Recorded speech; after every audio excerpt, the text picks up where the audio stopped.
এই যে তোমাকে বাজার থেকে যা যা আনতে বলেছি সব মনে আছে তো? মনে থাকবে কি থাকবে না জানি না, তাই আমি কাগজে একটা ফর্দ বানিয়ে নিয়েছি। গোপাল দাদা, পুঁটির মায়ের দাঁতের যন্ত্রণাটা আরো বেড়েছে। কাল সারা রাত যন্ত্রণায় ছটফট করেছে। আমাদের বৈদ্যমশাই দাঁতের শল্য চিকিৎসা শিখতেই বাইরে গেছেন, আজকের মধ্যেই আশা করি চলে আসবেন। কিন্তু ও যে আর পারছে না।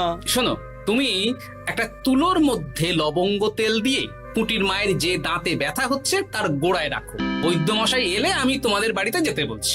আচ্ছা গোপাল দাদা। যাই, বাজার থেকে চটপট ঘুরে আসি, এরপর আবার রাজসভায় যেতে হবে।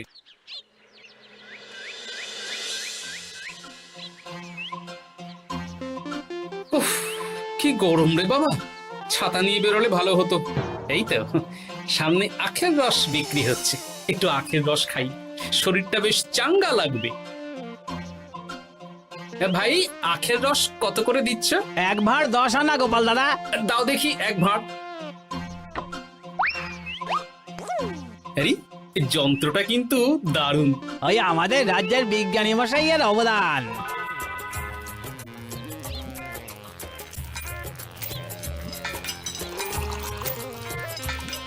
এই নাও গোপাল দাদা।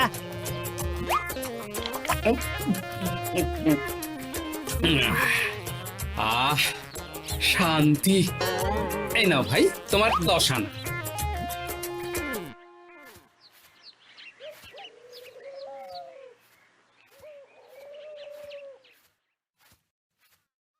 কি রাজবৈদ্য, এই ফিরছ নাকি? হ্যাঁ, এতদিন আমি দাঁতের চিকিৎসার ব্যাপারে তেমন কিছুই জানতাম না, এবার সব শিখে এসেছি।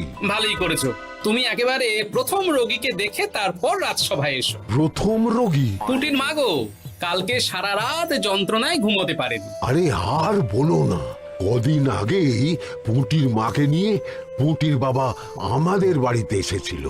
দেখলাম ওই বাড়ির দাঁতে বিস্তর সমস্যা। সেই জন্যে দাঁতের শল্য চিকিৎসা শিখতে চলে গেলে? ঠিক তাই, আমি ব্যথা কমার পথ্য দিয়ে এসেছিলাম।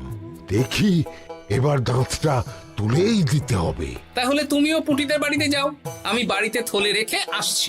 আজ না হয় দুজনে একটু দেরি করেই রাজসভায় যাব। বেশ বেশ।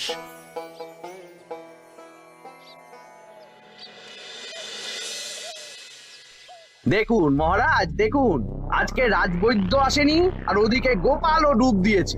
এই আনন্দে আমাদেরও ছুটি দিয়ে দিন মহারাজ। কি আনন্দে? এই গরমে বাড়ি বসে একটু আমপানার শরবত খাবো আর ঘুমাবো। রাজ্যের সেনাপতি যদি বিশ্রামের কথা বলি, তাহলে আমার আর কিছুই বলার নেই।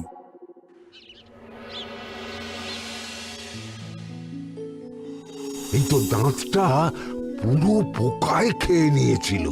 এখন দুদিন কোনো কথা বলা যাবে না, শুধু জল বা তরল জাতীয় খাবার খাবে।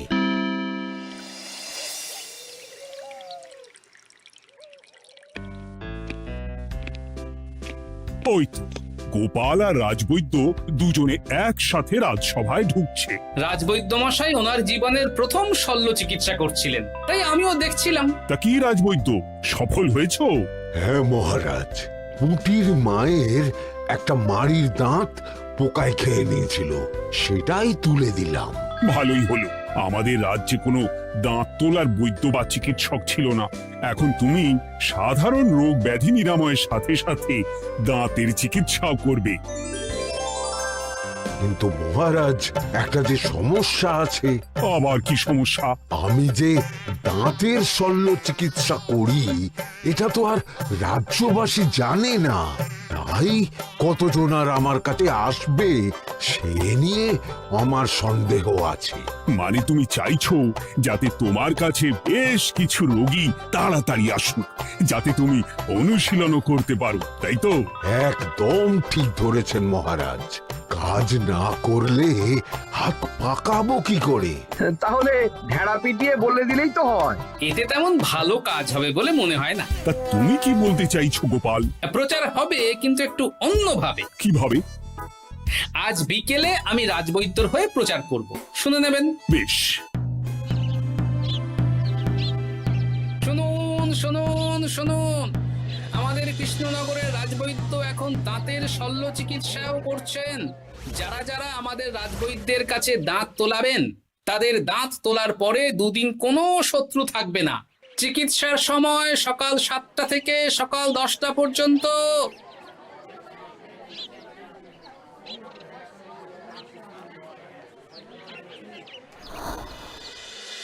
এসব তুমি কি উল্টো পাল্টা কথা বলছো গোপাল? উল্টো পাল্টা না, আপনি দেখুন না আপনার বাড়িতে লোকজন আসে কিনা। আর কেউ যদি জিজ্ঞাসা করে যে এই রকম প্রচারের কারণটা কি, তাহলে বলবেন রাজসভায় আমার সাথে কথা বলতে আমি বুঝিয়ে দেব।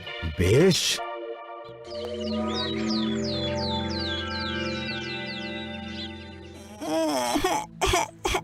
তোকে বারবার বলি এত মিষ্টি গুড় কাঠি খাস না। কি করবো বাবা, কি ব্যথা।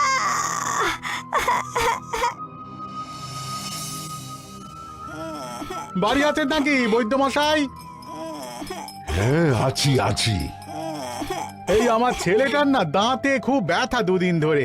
দেখছি। তা আপনাকে তো এই রাজ্যে আগে দেখিনি। আমি পাশের রাজ্য থেকে আসছি। শুনলাম আপনার কাছে দাঁতের শল্য চিকিৎসা করালে আগামী দুদিন কোনো শত্রু থাকবে না। ঠিকই শুনেছেন। বেশ, তাহলে বলুন কেন থাকবে না? আগে চিকিৎসাটা করি, তারপর বলছি।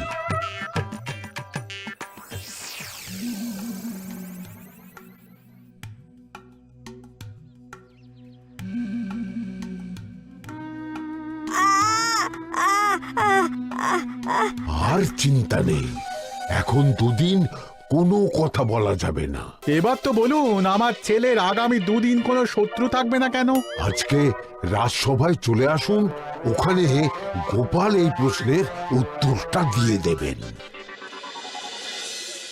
তা বৈদ্য, তোমার কাছে আজকে কেউ এসেছে? সকাল সকাল দাঁত তুলে এলাম মহারাজ। বাবা, একদিনের প্রচারই এই ব্যাপার? মহারাজ, মহারাজ, বাইরে কয়েকজন অপেক্ষা করছে, তারা গোপাল দাদার থেকে কিছু জানতে চায়। তাদের ভিতরে আসতে বলো।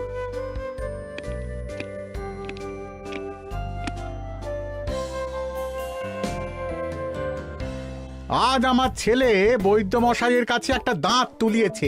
আমি জানতে চাই প্রচার অনুযায়ী আমার ছেলের নাকি আগামী দুদিন কোনো শত্রু থাকবে না, সেটা কেন বলা হয়েছে? বলতে পারি, কিন্তু কথা দিতে হবে। এই কারণটা বাইরে আর কাউকে বলা যাবে না। বেশ, বলবো না। বাংলায় একটা প্রবাদ আছে, বোবার শত্রু নেই। মানুষ সাধারণত কথার বিনিময়ে মতবিরোধ, বিবাদ বা শত্রুতা করে। যে ব্যক্তি কথা বলতে পারে না, তাই তার সঙ্গে কথা বলে মতবিরোধ হওয়ার কোনো সুযোগই নেই। মানে যার যার দাঁত তোলা হবে তারা তো আগামী দুদিন কথা বলতে পারবে না। আর কথা না বললে কোনো বিবাদ হওয়ার ব্যাপার নেই। আর বিবাদ না হলে কারো সাথে শত্রুতাও হবে না। কি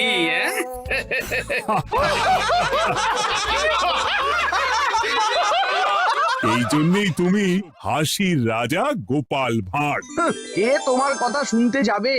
একদিন না হয় প্রচারের চমকে এলো, এরপর কিভাবে আসবে শুনি? এরপর রাজবৈদ্যের সুনামেই লোকজন ছুটে ছুটে আসবে। বাহ বাহ বাহ, তোমার কত জ্ঞান! মহারাজ, এই কথা শুনে আমার মাথাতেও একটা বুদ্ধি এলো। অল্প পুঁজিতে শুধু প্রচারের জোরে এত রোজগার করব না, গোপাল হাঁ করে দেখবে। নিশ্চয়ই কোনো লোক ঠকানোর কথা ভাবছেন। মোটেই না। আচ্ছা, আগামী 3 দিন ব্যাপী মেলা হবে, সেখানেই তোমরা দুজনে তাহলে ব্যবসা করো। বেশ, করব। যে সবচেয়ে বেশি রোজগার করবে তাকে আমি 50 মোহর পুরস্কার দেব। রাজি। মেলার শেষে আমার প্রশংসায় পঞ্চমুখ হবেন সবাই, দেখে নেবেন।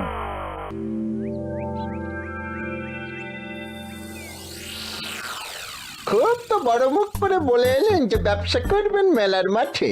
তা আপনি কি ব্যবসা করবেন শুনি? ভাগ্য পরীক্ষার দোকান দেব।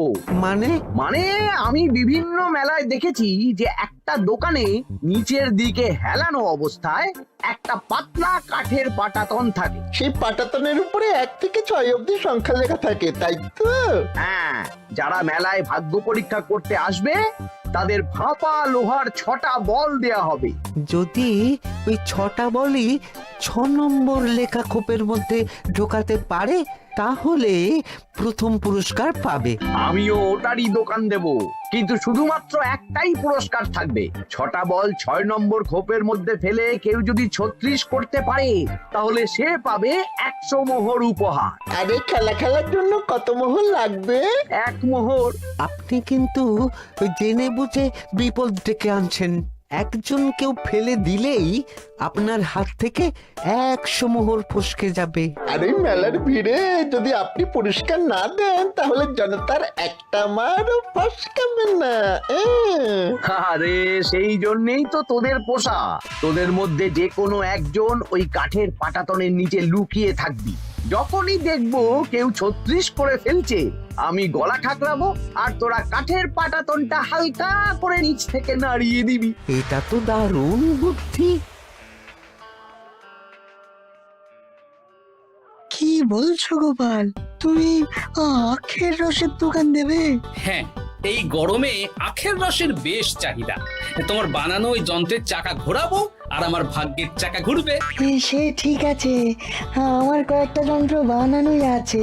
তুমি না হয় মেলায় ব্যবহার করো 3 দিন। ব্যাস, আর চিন্তা নেই। এবার শুধু জমিয়ে আখের রস বিক্রি করব, সাথে বিভিন্ন মশলা, বরফ আর পাতিলেবুর রস দেব।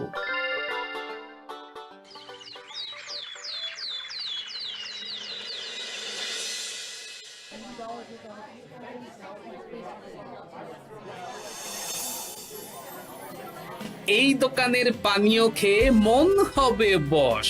গোপাল ভাঁড় নিয়ে এসেছে ঠান্ডা আখের রস। আরে গোপাল দাদা, তুমি আখের রস বিক্রি করছো? ঠান্ডা আখের রস কত করে গো গোপাল দাদা? 1 ভাঁড় মাত্র 10 আনা। 6 ভাঁড় দাও। এক্ষুনি দিচ্ছি। আসুন আসুন আসুন, সবাই আসুন।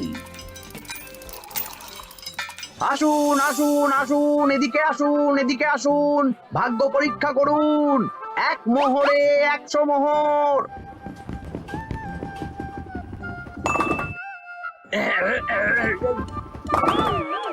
ভাগ্য পরীক্ষা করুন। মন্ত্রী মশাই বলেন কি 1 মোহরে 100? তুমিও ভাগ্য পরীক্ষা করাবে নাকি? একবার বাজিয়ে দেখতে দোষ কি? দাও, আখের রস খেয়ে বরং চলে যাই। এই তো হয়ে এসেছে। এই নাও, ধরো।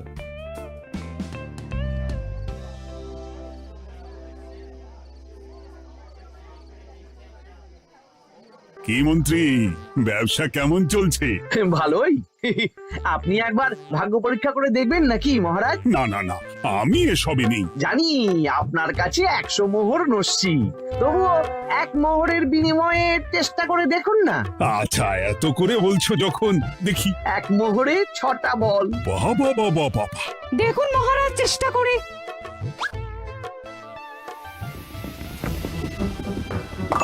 এই তো একটা 6 পড়েছে, আবার চেষ্টা করুন। জয় মা জয় মা। আবার 6। সাবাস। দেখুন হয়ে যেতে পারে, আর তো মাত্র 4টে বাকি। দেখি তৃতীয়টা। আরে পাস, আবার 6। নিন, খেলুন।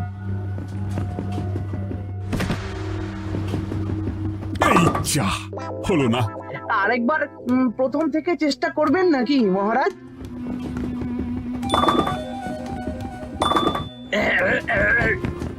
না, এবারেও হলো না। 2 মোহর জলে। অন্য সব জায়গায় বাকি সংখ্যাতেও পুরস্কার থাকে, আপনার এখানে নেই কেন? আমার এখানে ধামাকা পুরস্কার, তাই বাকি আর কিছু রাখিনি। 36 করতে পারলেই 100 মোহর। এই নাও মন্ত্রী,